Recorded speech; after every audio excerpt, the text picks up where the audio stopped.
Hey everyone, Carl's here to tell a story. I am? Yeah, that was the plan. Oh yeah, I guess it was. This one's about Beethoven. Beethoven died in 1827 and was buried in Währinger Ortsfriedhof Cemetery, located just outside of Vienna, Austria. That's not the fact, but we're getting there, stay with me. As with most corpses, his body remained where it was buried for several years until it was exhumed in 1863. Why was the body exhumed? Well, the official answer on record was to repair his gravesite, but that's only part of it. Yes, his gravesite needed to be repaired, but ask yourself, why? The answer is because it was getting too much attention. And why was his grave getting too much attention? The noise. You see, Beethoven happened to die during the height of Europe's fascination with the notion of accidentally burying someone who was still alive. Dozens of safety coffin designs and patents were filed around this time, featuring things like bells, air tubies, and bellows with the sole intent of making sure any accidentally buried, still living individuals had the opportunity to signal the cemetery night watchman and survive long enough to be unburied. Don't get me wrong, Beethoven was fully dead, and even if he hadn't been, there's no way he'd somehow survived inside his coffin for 35 years. But around 30 years after his death, a passing visitor noticed something strange. There was a faint sound coming from Beethoven's grave.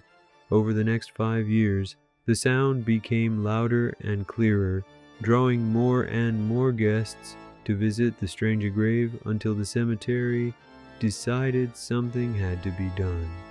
They eventually exhumed his body while repairing the damage that had been done by all the curious visitors, and what they found was quite unexpected.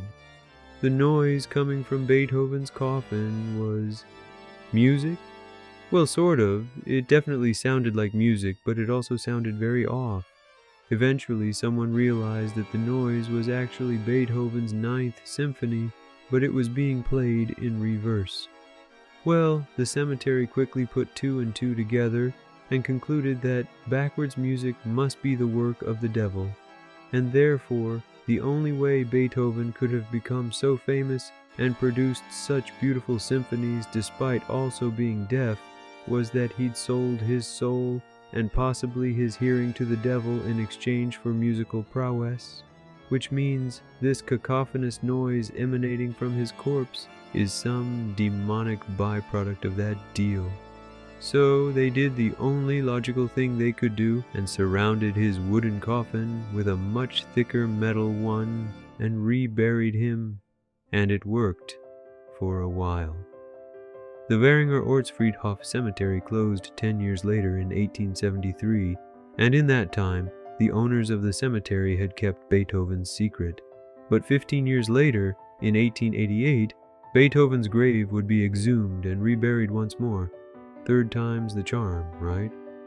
This time, though, it would be moved to Vienna's Central Cemetery and would go into their Great Musicians section, where Beethoven could be buried alongside the likes of other great minds of his era, Mozart, Brahms, Schubert, and Strauss.